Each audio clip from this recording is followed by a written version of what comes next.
Good morning, everyone, and welcome to Belfast Harbour's annual Stakeholder Meeting 2021. In line with prevailing COVID guidance, we're holding a hybrid meeting this morning.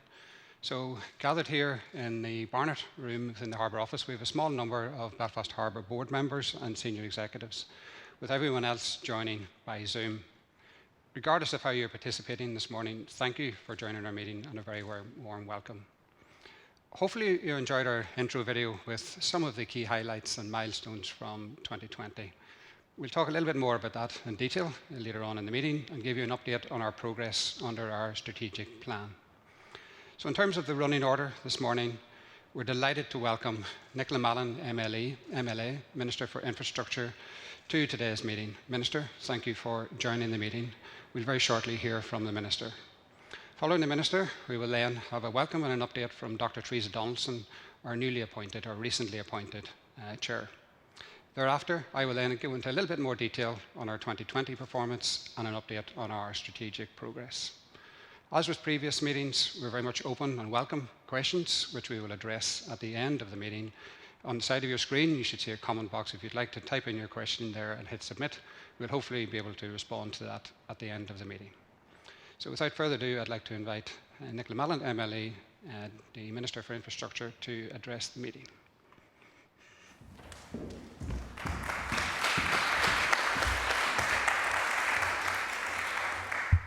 Thank you, Joe, and thank you for the invitation to be here at the Belfast Harbour Annual Stakeholders Meeting. Much as virtual meetings have had their place throughout the pandemic, it is refreshing and much more preferable to be able to join you here in person in this historic Barnett room. The COVID-19 pandemic has resulted in an unprecedented interruption to all our daily lives. Around the world, people, governments and businesses have had to adapt quickly while continuing to adjust and respond to changing conditions as restrictions are gradually lifted. I want to, first of all, take this opportunity to convey my appreciation to Belfast Harbour for managing to remain open throughout the pandemic, ensuring the flow of vital goods whilst prioritising the safety of staff and port users. I would like to congratulate you on your positive financial performance in what was an extremely challenging year with the pandemic and Brexit. I believe that Belfast Harbour is a valuable asset to Belfast and Northern Ireland as a whole, and I appreciate your ongoing work to support the community and the economy in so many different and creative ways. Your efforts to help young people from local areas into education or training, such as working with the Prince's Trust and active communities, are particularly appreciated. As we strive to recover from the pandemic, promoting the region as a tourist destination is vital. Your extensive work with partners, including Belfast City Council, Visit Belfast and Titanic Foundation Limited, is attracting more people to the waterfront area.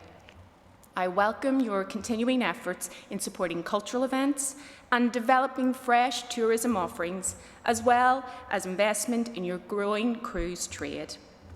I am also delighted to have this opportunity to highlight some of the initiatives involving my department and to learn about the Belfast Harbour's recent performance and future plans. My department's main aims are to provide and maintain the connections for safe travel and transport for people and goods, support opportunities for economic growth and sustainable development, and ensure that the creation of living spaces is planned properly and supported by necessary infrastructure. We plan for both short and long-term development, looking to the future to ensure that infrastructure is in place where it is needed. In relation to Northern Ireland Trust Ports, my department is responsible for policy and the legislative framework under which trust ports operate, for public appointments to the board, and for providing financial assistance. Recently, however, I believe we have developed a more open and productive relationship as a result of close engagement, while tackling the threat of the pandemic as well as the challenges of Brexit. Indeed, I was glad to have been able to provide financial support last year, which I know has been vital in helping you to provide the facilities that would ensure that we minimise any risk of disruption to the flow of trade. I have also been delighted to be able to provide further cover this year for your significant investment projects such as the construction of Grade A office accommodation, quayside regeneration and the further investment in your existing film studios. I recognise that all our trust ports have a key role in supporting growth of the wider economy as the gateways for Northern Ireland trade, and it is crucial that you are able to grow to meet demand and make the most of opportunities. I acknowledge the significant development that has already taken place in Titanic Quarter and the Queen's Road. Moving forward, I welcome the very ambitious plans Belfast Harbour and Titanic Quarter have to develop Queen's Island as a port for everyone. Traffic congestion is clearly a major constraint for growth, as well as the detrimental impact it has on the environment. While I appreciate that the Queen's Road is owned and maintained by Belfast Harbour, it is important that my officials continue to work closely with the Commissioners to manage traffic and reduce congestion in the area in the coming months and years as investment in the area continues to progress. I am pleased that work is presently underway on a new Eastern Access Road, which will reduce congestion in the area, provide additional transport capacity for future development in Queen's Island, and provide an opportunity for greater public transport. I very much welcome the continued work by the Harbour to explore measures that reduce the number of unnecessary car journeys into the Harbour estate and to promote greater use of active travel and public transport. The introduction of the glider route to Queen's Road provides an excellent sustainable transport link that needs to be maximised. However, the world has changed since development first started on Titanic Quarter, and we need to take account of these changes in linking the Queen's Road area to the city centre and providing access for sustainable transport. In order to further develop the area, in line with the Harbour's vision, it is important, therefore, that my department works closely with you in the development of a strategic transport master plan which promotes walking, cycling and public transport. I look forward to seeing active and sustainable travel at the heart of this master plan as we seek to increase the percentage of everyday journeys that are made by walking, cycling and public transport and to reduce use of the private car. It is also exciting to hear the progress that is being made on your plans to develop the City Quays as an urban garden. I am also aware that the Harbour are keen to explore the opportunities that the British Government's Free Ports initiative may have. I share frustrations at the slow pace of progress on this issue, and that detailed proposals from the British Government have still not been received. I have been advised by my officials that proposals are expected shortly, and when they are, they will be considered by myself and executive colleagues. I am conscious that the Scottish Government have rejected the free port proposal put to them by the British Government and that Scotland are progressing their own green ports model. It is important that any free port proposal from the British Government meets the specific needs of our economy. As Minister for Infrastructure, I am keen to involve my department in the development of alternative fuels for use in the transport sector. This ties in with our work to support a green recovery from COVID, the commitment to green transformation, which is not just about rebuilding after the pandemic, but rebuilding better, so that we can tackle together the climate crisis and create a greener, cleaner, more sustainable future.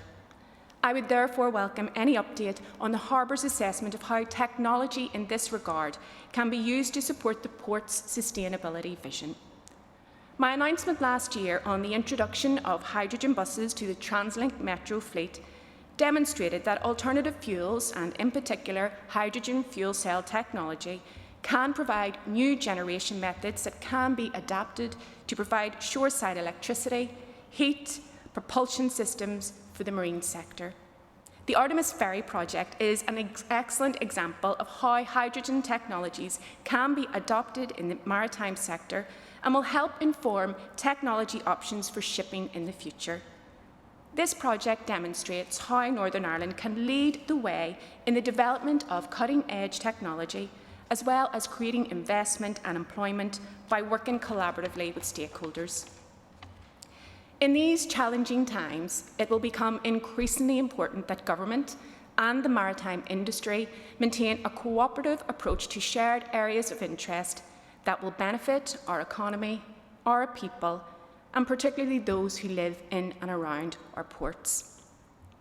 I hope my department can continue to engage and collaborate with Belfast Harbour to maximise the opportunities that the harbour and its stakeholders has brought to the region in terms of the benefits to the economy, employment, and providing better possibilities and opportunities for our young people. Going forward, I am very keen to see my department building closer linkages between the strategies and plans of both the department and Belfast Harbour. Finally, I just want to thank you again for the very kind invitation to be here today, and I wish you every success as you advance the development of the various projects you have embarked on. Thank you.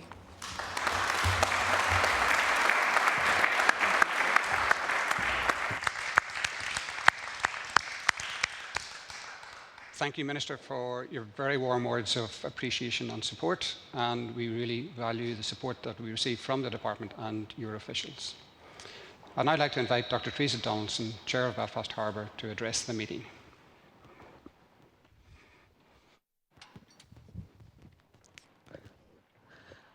Thank you, Minister. As she slips out the door, I think we've gotten some very important messages this morning from Minister Mallon. I was really delighted that she took the time. I know how busy she is, juggling, as many of us do, family commitments with busy jobs, but to take the time out to speak to us this morning, it's been a real pleasure. But could I just say, really delighted to see some people in this room because I was appointed chair on the 1st of July and fortunately was able to come into this building.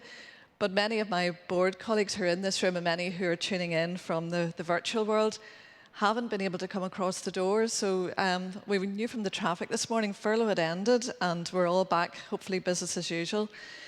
Time's passed really quickly and I've had the really great pleasure of meeting with a number of our customers and valued partners. And again, I know some of them are tuning in today, but I'm really looking forward to engaging with many more over the months to come.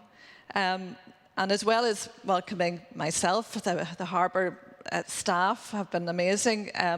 But we've welcomed 6 new board members this year and as I said, some of them are here, some of them are tuning in, but obviously Rosemary Stalker, who's in the room, Kevin Kingston, Malcolm McKibben, Noel Lavery, Jerry McGinn, and Stephen Martin have all joined as Harbour Commissioners, along with Deborah Lang, Diana Fitzsimons, and Jane Chambers, who are renewing their membership of the Commission for the 2nd term.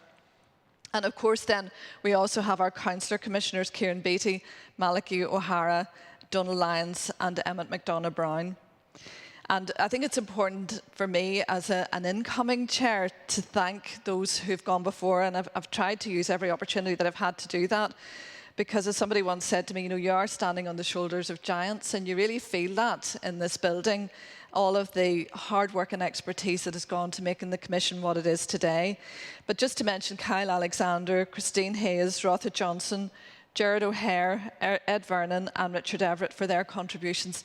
And of course to my predecessor as chair, David Dobbin. So we heard from the Minister, and of course everybody in this room knows that Belfast Harbour is a trust port operating commercially without government support. And it was great to hear Joe this morning when he was asked that question about City Quays, who's paying for it. And not many people are able to answer that question with, well, we are. So that's a very privileged position to be in. But as such, we are accountable to stakeholders, including port users, local communities and government, with the overarching aim of a trust port, I think being encapsulated by the following quote: "A trust port is a valuable asset presently safeguarded by the existing board, whose duty it is to hand it on in the same or better condition to succeeding generations. This remains the ultimate responsibility of the board, and future generations remain the ultimate stakeholder. So, board colleagues, no pressure. The unique nature of the Trustport means that being accountable through annual stakeholder meetings is an important element of our corporate governance, as well as an opportunity to both reflect on the previous year and to share with all of you some key highlights of our strategy as it plays out. And there's no doubt there have been and continue to be profound challenges in the local economy which have impacted on us all. Belfast Harbour and indeed the entire port community is no exception. We're still dealing with the ongoing effects of the pandemic, which have been felt in all parts of our society. But I'm proud, and the Minister has made that point, and I echo it, that through these challenges, Belfast Harbour, along with our partners, has kept the port open 24/7, enabling trade to and from Northern Ireland to continue to flow. And we've also maintained our programme of significant investments to improve both the port and the harbour estate for the good of everyone in the region. So the turbulence of the last 18 months reminds us of the critical role that Belfast Harbour, and in turn all of you as partners, plays in keeping everyday life running smoothly across the region. And the Minister did make that point, that the Belfast port's not just a significant asset to Belfast, it's a very significant asset to Northern Ireland and indeed the island. Our Trustport model means that all benefit of our net earnings are reinvested into developing the port for the benefit of our customers and the wider economy in Northern Ireland. And this model has enabled us to keep working throughout the pandemic towards our long-term goals of creating a world-leading regional port and a key economic hub for the city. In the last financial year, and Joe's going to talk a lot more detail about our investments, but in the last financial year, over £43 million was invested in port facilities and estate projects, including major upgrades to Belfast Harbour's ferry and container terminals. We're also nearing completion of the construction of City Quays 3, which at 16 stories will be the tallest building in Belfast, and Olympic House, which we are co-promoting with Titanic Quarter Limited, which is also in its final construction stage. These investments support multi-level jobs in diverse sectors and improve our regional competitiveness and help us to attract both local and global investment in the region, all of which delivers socio-economic benefits for all communities. Sustainability is core to our development agenda, with green developer principles firmly embedded in all our major projects.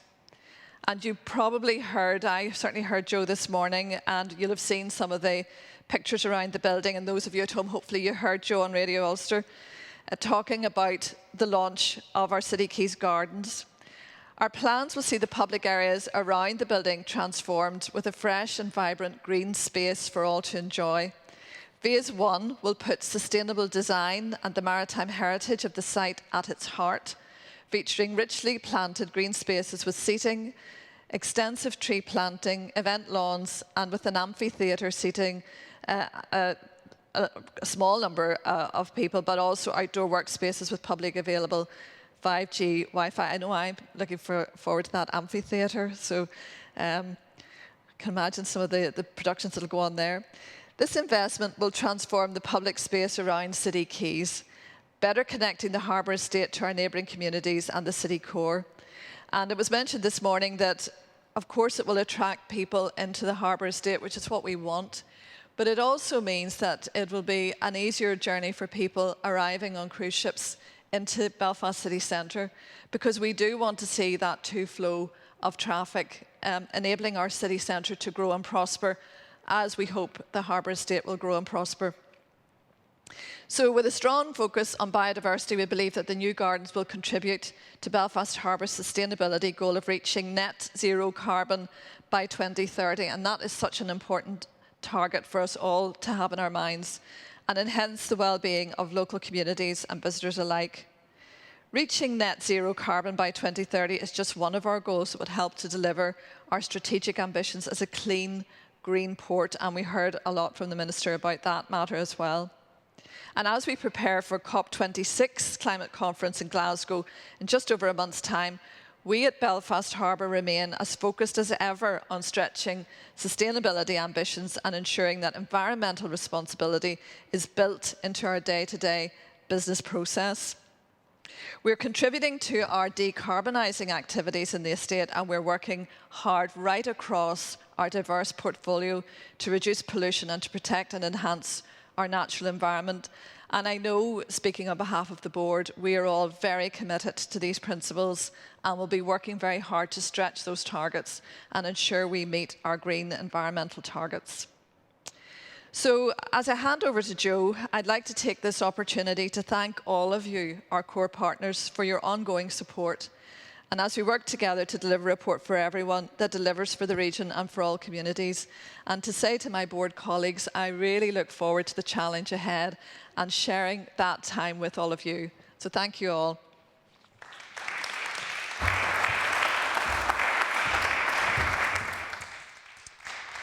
Thank you, Teresa. So now the challenge for me is in the next 20 minutes or so to give a quick recap of what we've achieved in 2020 and how we're making progress on our 2019 to 2023 strategic plan. Notwithstanding the pandemic, we've had a really busy time. We've continued to operate the port, as you've heard, and we've continued to make our investments and make our plans. So the next few slides, hopefully a run through of what we've achieved and what we're planning to achieve. So some key numbers for 2020. But before I get into the numbers, there's a qualitative aspect to talk about here. We wouldn't have achieved any of these numbers were it not for us and our ability to implement our contingency plans and to be able to call upon the spirit and cooperation of all of our staff and the port community in keeping the port open 24/7. That's remarkable. There were many challenges for many industries over the last 18 months.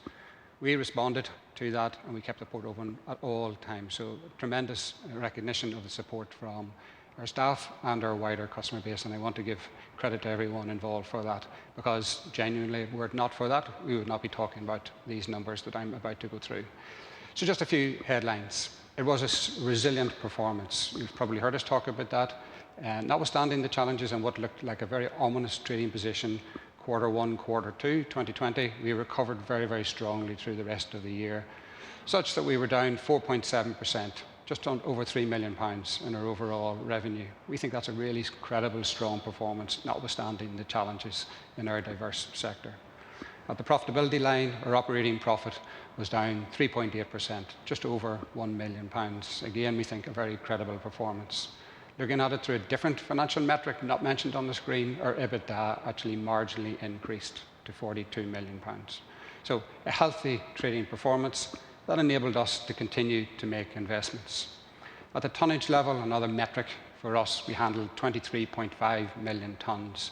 To give you some perspective, that was down just 3%, about 700,000 tonnes on the previous year. That's in line with the Irish port market, which was down 3.5%, and an improved performance against the GB port market, which was down 9%. So most of our trade sectors performed really well after some initial setbacks in March, April, May. Continued to make our investments. We invested just under £45 million in 2019. We invested a similar sum in 2020. So I have to say, from a board perspective, really supportive of the executive's plans to continue to make investments right across our portfolio of developments, particularly in our port sector, but also in some of our property investments that you heard the Chair talk about and that I will talk about a little bit later. As well as spending £43 million, the board committed to a further £87 million of investments across those assets. Beyond the numbers, some other milestones. An important one for us in our studios. I think we sat in this building 2 or 3 years ago and said, wouldn't it be great to get the major global players to come to Belfast and occupy the world-class facilities that we're building. Top of that list, by some margin, Netflix. They are, by some margin, the largest so-called content maker in the industry. We secured that probably earlier than we expected, and we welcomed Netflix at the end of 2019 and into 2020 with their first production, The School of Good and Evil. Developed some fabulous relationships with them, received some fabulous feedback, so we hope that's the start of a long-term relationship. To help to grow that relationship, we secured planning for the quadrupling of our production space. So an exciting sector. For me, it is important commercially to Belfast Harbour, but it's really important for the social and economic benefits it brings For a School of Good and Evil, we had over 600 people working on sets, and those are across a diverse range of jobs. So probably the most tangible evidence of the social and economic contribution that our investments make. Oops, sorry, too quick. I always like to just a quick update on trading year to date in 2021. It's really steady and it's quite strong in some areas. We can categorise it across 3 different areas. In our cargo and freight, performance is strong. Our bulk sector is 2% ahead of last year and trading in line with 2019. If we think 2020 was exceptional, we'll make some comparisons to 2019. So we're trading in bulk terms as good as the previous 2 years, and those were 2 record years for us. In our ferry services, our ro-ro freight is recovering strongly. It is 20% up on this time last year. Obviously, there were some challenges for Stena Line this time last year, but we're 10% up on 2019, so good growth within that sector. Our container sector was down by up to 35% at one stage. It's up about 20% year to date and 2% up on 2019. So across all our sectors, we're performing well, certainly against some low water marks in 2020 and against improved performance against 2020.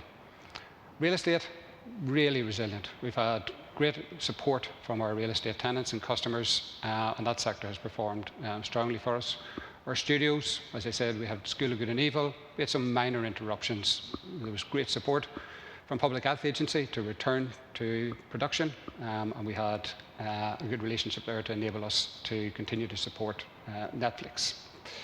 Passenger traffic and hospitality, they were the 2 sectors that were most challenged for us. Our passenger traffic last year was down over 50%.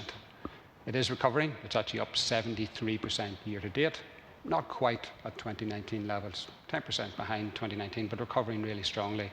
One of the contributors to that is Stena Line's investment, together with their own, in the new service for the Belfast and Birkenhead, or more particularly the 2 new vessels on that route, the Stena Ida and the Stena Embla. Our hospitality, our SE by Marriott Hotel, obviously closed for substantial periods of 2020, has reopened, has recovered, has had a really good summer with leisure business, getting back up to 70% occupation.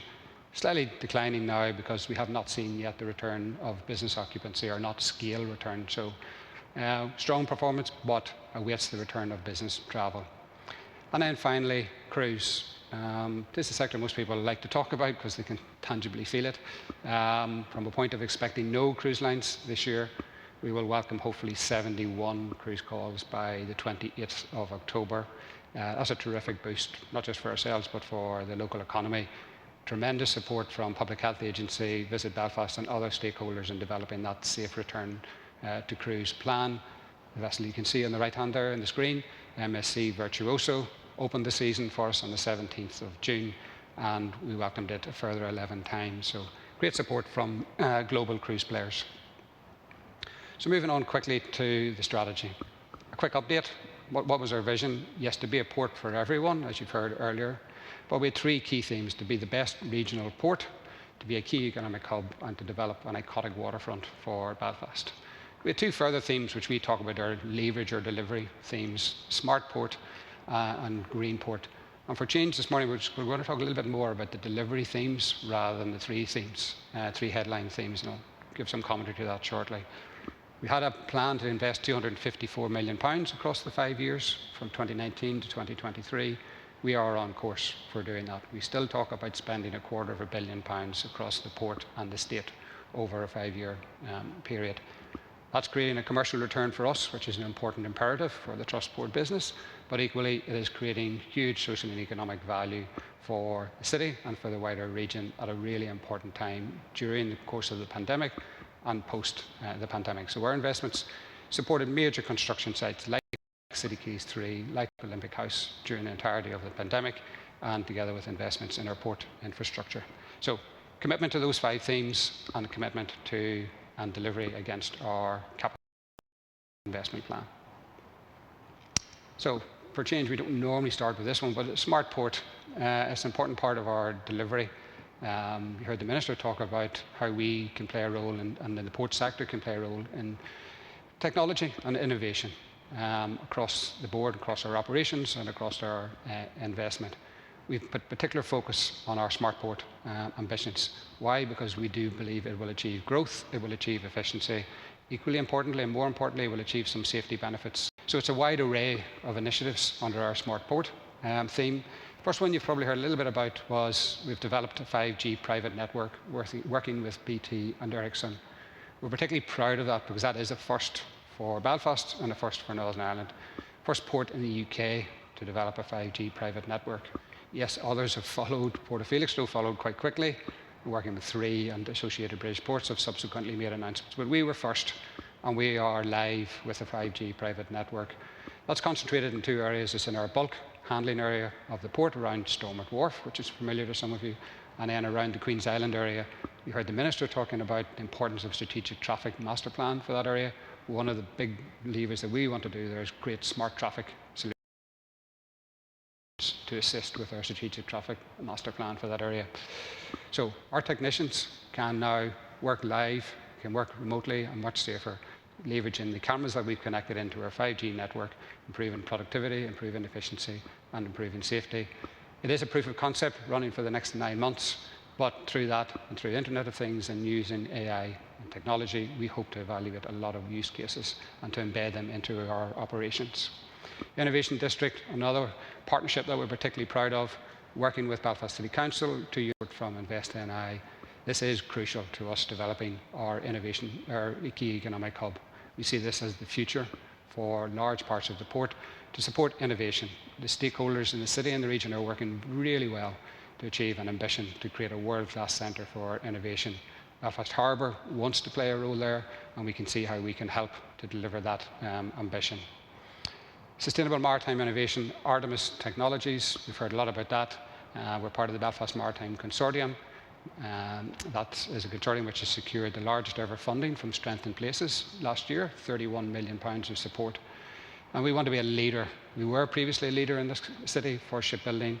Artemis's ambition is to be the global leader for decarbonisation of the maritime industry and to be a global leader for providing zero-emission high-speed ferries through a technology called hydrofoiling. A really exciting project. It's got tremendous support from government from a research perspective. We're working with all of the consortium partners, and we hope that a prototype vessel will be launched here in Belfast Harbour next year. Other little things we're working, we want to support the local SME economy in this sector, so we're working with the local company 3DEO on creating a digital twin for the port, and we're working with a company called Machine Start on an innovative way of making it safer for solo workers. The image to the right, our new 5G-enabled drone, our new toy. Much more than a toy. Someone described this to me as a small automated helicopter, and that's what it is when you see the capabilities. So we have 3 videos this morning. We've seen the first one on our highlights. This is the second video. The reason we're showing this video is because this is taken by our drone, and I'll just give a little bit of commentary as the video plays over the next 2 minutes.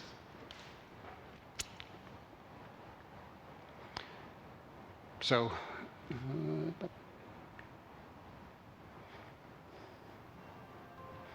okay, so this is footage taken a couple of weeks ago from the drone. It is quite simply a bird in the sky. This is the most advanced and largest drone that any organisation has outside of the military and naval sector within Northern Ireland. So a significant investment on our part with significant technology capability because it is 5G enabled. You can see the height that it's able to achieve, and you can see the clarity of coverage that it's able to achieve. Because of the scale of it, we have to train pilots, and they are called pilots. We have trained 10 pilots within the organisation. They are Civil Aviation Authority accredited because of the scale and capability of this drone. They are across all of our sectors, our operations engineering, our facilities management, our policing, and our Harbour Masters department. That is because we see clear opportunities to use this across our entire business for safety and efficiency purposes. To give you an example of some of the things that we anticipate we'll do, no longer will we go up lighting masks to do inspections. If we have to do inspections of the end of crane jibs, we will use this drone to make an initial diagnosis and create a much safer environment for people to make inspections. If we believe we need to inspect our navigation lights further out the loch, we will do so using this zone. If we have an incident emerging, clearly from a policing or operations perspective, we can quickly deploy the drone for an initial assessment, initial safe assessment. If we have pollution concerns or reports, we can easily mobilise and identify the scale of it. So huge array of applications. Laura O'Neill, our digital manager, was chatting to me the other day. She's identified, who manages this, she's identified 61 use cases already for the business across the entire spectrum, which is why we've trained pilots across the entire spectrum. You can see the quality of the image, and we believe this is an important contribution to our technology and safety, and again, availing of our 5G capability and private network. Clean Green Port, a lot talked about that already by both the Minister and by Theresa. Milestone event for us recently in our commitment to a prosperity agreement. We're the 11th organisation to commit to a prosperity agreement working with DERA. That was important for us. We developed our own sustainability strategy towards the end of 2019, but we wanted to credentialise that and simply put ourselves out there to be challenged and to report on our performance and our ambition for sustainability. The best way to do that is our prosperity agreement, where there's full visibility of our targets. They are, of course, the headline targets that you'd expect around being net carbon zero by 2030, and with good ambition to try and deliver that earlier, to try and reduce our energy consumption. You saw we reduced our energy consumption in 2019 by 3.4%. To reduce our carbon emissions, we made great progress in that. In 2020, we reduced our net carbon emissions by 27% during the year. We did that by moving completely to renewable energy sources, by continuing to convert our van fleets and operational fleets to electric, almost completing our campaign to change all of the lighting around the harbour estate, which is extensive, to LED lights, etc. So, wide range of initiatives. We talk internally about the Trustport model being perfect for delivering sustainability ambitions, taking that long-term view, taking on board the requirements of a wide range of stakeholders. That's a perfect constitutional construct to be able to deliver on our sustainability ambitions. We've set stretch targets in that regard, and we are very much motivated to achieve them because they are a strong underpin for delivery of our three key themes. Sustainable growth delivered through green developer status. Just a quick comment on that. All of the buildings that you see recently constructed by us have a BREEAM Excellent status rating. The new studios that we're about to soon commence construction of will be the first BREEAM Excellent studios within the UK, so we're now the first. That's an independent assessment of the environmental credentials for our buildings. This says it's everything from the procurement and delivery, as well as what you would expect in terms of energy consumption, water, waste, health and well-being of the buildings, etc. Only 10% of commercial buildings within the UK achieve excellent status. So we are right up there delivering the best eco-sustainable buildings within the UK. And we also have green leases in place where our teams, working with Graham and Tim in the property department, are continually meeting with tenants to see how we can improve the sustainability and occupation of those buildings through green leases. Invest and deliver a world-class port. We put particular emphasis on investment in the port sector at the front end of our plan, 2019 and 2020. You've heard us talking about some of these investments. They are multi-year, so that's why they're popping up over a number of annual stakeholder meetings. Big investments, about £65 million invested to date in port infrastructure. The largest project, as you've heard before, is our VT3 terminal, where we're creating additional capacity for 25-year growth expectations, and we're replacing all of the handling equipment, including the introduction of some automated equipment. So some of the handling equipment there no longer has drivers. It's operated from remote facilities, bringing additional safety benefits and efficiencies. We'll continue to make investments in the container terminal to finish that project. We're investing in our ferry terminals at the minute and our ramps, and we have a major project for future expansion and capacity because, as you've heard, there's strong growth in that sector. Next phase we'll be moving to is replenishing some of our equipment. Shortly about to place a purchase for another portside crane. Similarly about to make a purchase for another pilot boat. And that's all to help us deliver world-class service along with the world-class standards we expect from the regional port status that we have an ambition for. An important milestone celebrated in 2020 was a birthday, the 25th birthday to be precise, of Stena Line. We welcomed Stena Line to the port in the end of 1995. Most of you will probably remember a milestone being the introduction of the HSS, which was facilitated by an investment at so-called Albert Quay. We've had a tremendous relationship with Stena. At that stage, it was a single route into Stranraer. Now they've developed to be the sole operator of all of our ferry services into Scotland and the north of England. They've made tremendous investments in this port, which will benefit not just Belfast Harbour, but the city and the region. A superb partner to have.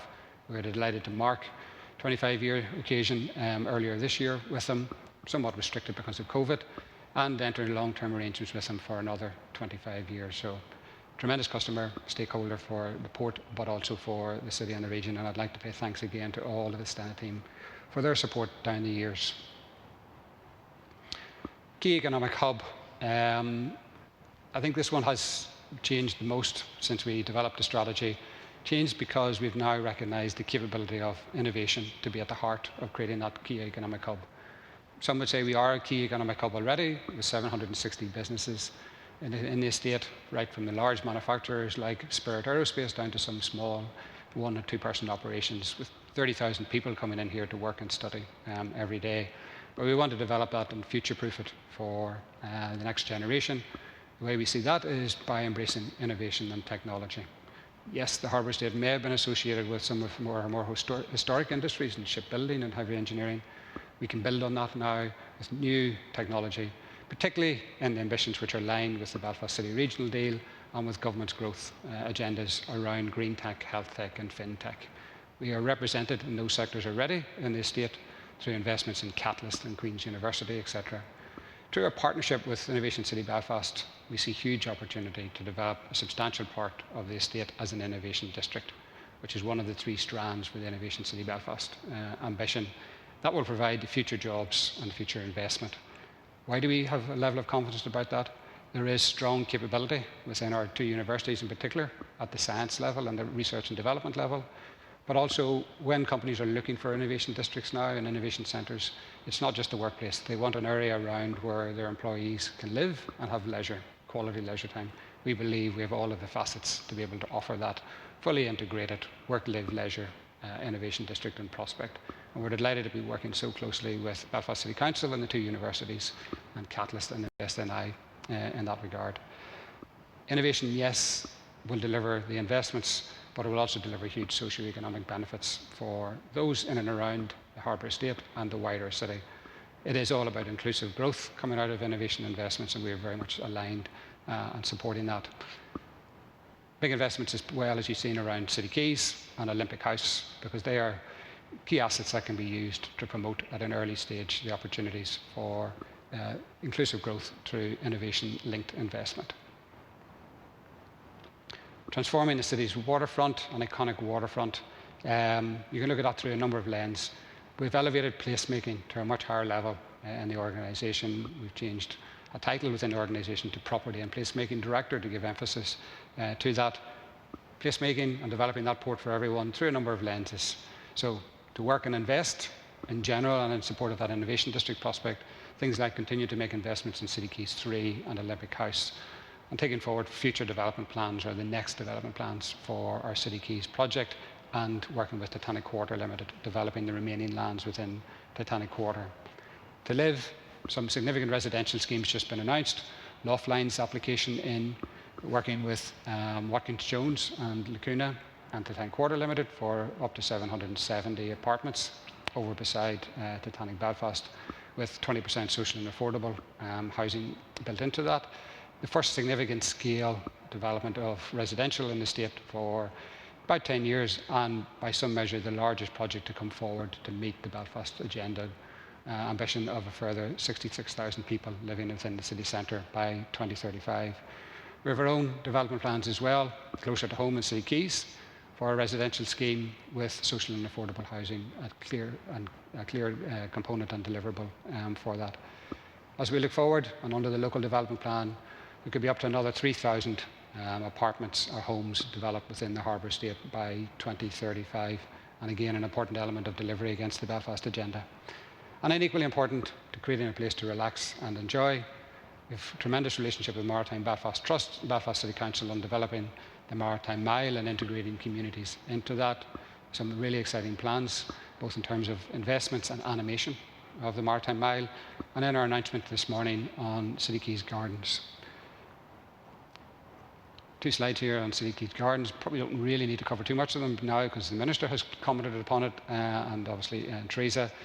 But it's phase one of a major new urban gardens for Belfast Harbour and for the city. It's that 2-acre site between the Harbour Office and their City Keys development, £3 million investment. As I said this morning in Radio Ulster, it is, yes, of course, to serve our harbour community, but equally important, it's to provide a facility, a green space for other communities to come in and visit the harbour estate and to open up the estate. Everyone in the city, we can think of the new University of Ulster campus, etc., connecting in with them to provide a safe space, an important green space. We've been very focused on the sustainability credentials for that development. First project in Northern Ireland to have a One Project Living accreditation. As a charitable benchmark, it's been in existence for about 25 years and framework in partnership with the World Wildlife Fund. We're delighted to be working to achieve accreditation for City Keys and scoring it on a strong eco-conscious basis. So as you heard, green space, working space, technology enabled with 5G, Wi-Fi, and also small amphitheatre space for events, both our own events and other events. Delighted to hear, and this is the sort of thing we welcome, a reaction to the Radio Ulster interview this morning from someone who just phoned in and said, could they come down and put their beehives into our gardens? Brilliant, that's exactly the sort of thing we're looking for as part of our environmentally conscious design. So great to see that we're getting that reaction and we are able to transform the public realm in this area. As I said, for city centre communities and workers in general and people to come down for leisure, have the 5G connectivity, supporting active travel, as Teresa mentioned, in terms of an extension of the national cycle route, and it is replacing car parking with green space, a really important feature in today's world. And then the animation feature. Again, my words can be saved by a video, which we'll play at the very, very end. If you could stay on just after the questions, we have a 2-minute flight through for the gardens. Just wrapping up, the umbrella we look at all of this is through socially responsible port. As I said, the Trust Port screams about social responsibility, taking on board all of the objectives, ambitions, concerns of stakeholders. We hopefully are responding to that through that socially responsible lens. We are very much looking at internally now, and we talk about projects. Yes, we talk about the commercials. It's necessary to do that. We do talk about the economic benefits, but we're now looking much, much wider at the social benefits, and we're trying to measure that and ensure that we deliver on a wide range of social benefits and inclusivity. So this is a port that gives back, as you heard. Yes, we make a surplus, we pay corporation tax, but we want to give back and reinvest back in the business in every way, both from a pound notes perspective, but also back into our communities. We're doing that across 3 themes: supporting employment and skills, supporting our community, and supporting the environment. Hopefully, we are demonstrably delivering that. Much more to do in that, and you should hopefully see us reporting much more clearly on our social outcomes to our investments. All of that is leading us to be a port for everyone in the truest sense, both in terms of our ambitions and our experience for those who require to engage with or would like to now engage with us. Quick look out. We talk about now creating a gateway to opportunity. Opportunity for our customers to work with us, opportunity for innovation, opportunity for technology advance through our smart port, opportunity for many more people to come here and live and experience and work with us. There's a long-term investment plan. As I said, £87 million committed through 2020. We see a further £115 million to be committed long-term for that. As I said, our lens is very much through those levers of smart port and social inclusivity and sustainability. And we think we're aligned very much with the recovery strategies, both at a city and regional level, and that focus to help both the NI Executive, Belfast City Council and others delivering against the 10X ambitions and the plans for a strong economy built across digital areas, advanced manufacturing and green economy. So summing up, exciting time. Challenging is a word perhaps overused nowadays. Yes, it was challenging for us. Hopefully we've responded to that. We've maintained a resilient business. That's a business that's important because we've continued to make our investments. We wish to continue to make those to deliver against our strategic ambition and creating a port for everyone. So I think enough for me. I'm not sure what my timing was there, but we'll quickly move across and we'll be happy to take some questions. Oops. So, using technology, hopefully there are some live questions. First one, are there any developments for free port status in Belfast? Yes, the Minister referred to Free Port Initiative. There are two strands to that. As the Minister said, we're waiting for some proposals to come through from London, from UK government, because they have already rolled out free port status to English ports, and there are ongoing discussions with Welsh and Scottish ports. We're waiting for some proposals in that regard. In the meantime, there is a wider stakeholder collective which has started to explore what a good status, a good free port status would look like for us working with the other ports here and working with the other councils, particularly under the Belfast City Regional Deal. We've appointed a consultant to do some work for us, and we hope to finalise a report within the next month, which we will then share with government to hopefully stimulate and bring forward the discussions on free port status. It's free port status, very much looking at it through an innovation lens again and supporting the innovation district. So yes, developments and ambition for free port. Question for the Chair. Having recently joined BHC as Chair, what are the big opportunities or challenges that you see in the coming months? Well, I think we've heard a lot this morning, both from the Minister and obviously Joe's very detailed presentation. There are huge opportunities, but there are also challenges for Northern Ireland as an economic entity. I don't know if any of you listened to the Nevin lecture yesterday about taxation. So the world is changing under our feet. For me as Chair, I think what I set out about our understanding of a trust port, which is not just to hand over the port as it is, but to improve on what we as a board have received. We've received an absolutely excellent facility, but it's for future generations. So that is a real challenge because nobody knows what lies ahead. Nobody saw the pandemic coming. And I mean, despite all the continuity planning I did and as a chief executive in local government and all of the business planning that was done, you know, I have to say pandemics were not top of the risk register.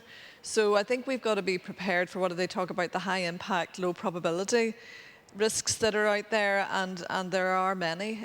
So as Chair, for me, it's working with Joe and the team, working with my colleagues on the board to ensure we deliver the strategy. And that we're both supportive of our executive team, but we are all accountable to our stakeholders and our customers for the service we provide. Okay, thank you. Next one is, will BHC support Silvertown's proposals for a foot cycle bridge from Silvertown to Titanic Quarter? Yes, the long-term development plans, both that we have and Department of Communities and others, envisages a bridge connecting across. We very much want to support sustainable connections within the estate and into the estate. A bridge connecting Silvertown to Titanic Quarter would clearly align with that. We've got our own bridge ambitions at this moment in time, connecting between City Quays to Odyssey. And then certainly we're very happy to work with Silvertown to look and assess what are the options for a further bridge connection from Silvertown to Titanic Quarter. Second question, Silvertown Link is our intentions redevelopment for Silvertown community as regards housing, connectivity and local employment. If I just pick up the housing piece, our own plans for new residential investments that I talked about, particularly at City Quays 4, we have that ambition to have at least 20% socially and affordable. We would ideally like to have that located within the Silvertown area. We think that's the most appropriate area, and that will enhance the building of a further neighbourhood or re-establishing of a neighbourhood in Silvertown. So totally aligned from housing regeneration and additional housing in the Silvertown area. Connectivity, yes, City Quays Gardens was very much talked about connecting into the city. Probably should have also referred it's connecting into Silvertown area as well. We have a further micro project as part of that, which is developing Barrow Square to create further amenity and community and green space for the wider community, but clearly Silvertown will have tremendous benefits from that. Local employment and apprenticeships, yes. All of our projects now, we ask for commitments on apprenticeships, particularly with City Quays contractors, and hopefully that will benefit the Silvertown community and the wider region. Could I just add, I mean, I think one of the things we're recognising as a board with all of the housing, and you talked about City Deal, Joe, and the connectivity that we want to ensure happens within the area. There are huge challenges in terms of building a community, and bringing in many more people to live in this area. It's something we're very conscious of, and we will be looking to collaborate with experts. We've got a lot of expertise around the board, but to make sure we collaborate with the right stakeholders in terms of building communities and making sure that we don't build in problems, and we make sure that the facilities are there for community living, and the resources are there for community living, and the supports are there for community living. We have got some really good success stories around Northern Ireland, but equally well I'm aware of areas where we've created huge problems for ourselves, and we certainly don't want to see that happening in this area. So I just want to say I think that's a note of reassurance, that we'll be making sure that the right collaborations are in place to make sure that we don't make the mistakes that have already happened around Northern Ireland in terms of housing. Okay. Final question was one from a port customer, one we recognise, one of our liquid bulk customers. Have we any plans to invest in oil berth 1 and oil berth 2? We've just completed a major investment there recently in terms of a significant upgrade to the fire response and pump work there. We have ongoing maintenance capital. No further significant plans beyond that, but prompted by this question on offline, we'll certainly reach out to this customer and have a conversation if they think there's investments needed in those 2 liquid bulk facilities. So that's it from a questions perspective. Conscious we're quite close to finishing time at 11 o'clock. Thank you everyone for joining us today. Really appreciate your participation. And the third video that I mentioned is just about a 2-minute video here now on the City Quays Gardens, which hopefully will give you a flavour for what we're hoping to deliver over the next 4 to 5 years. Yes, and could I just add my thanks to everybody, and thanks to Joe and the team. There's been a lot of work has gone into creating this event. I mean, you can see from all the technology and people who are listening and watching virtually, it's been a real labour in difficult times, but thanks to everybody, and particularly Alison and her team. So thank you all.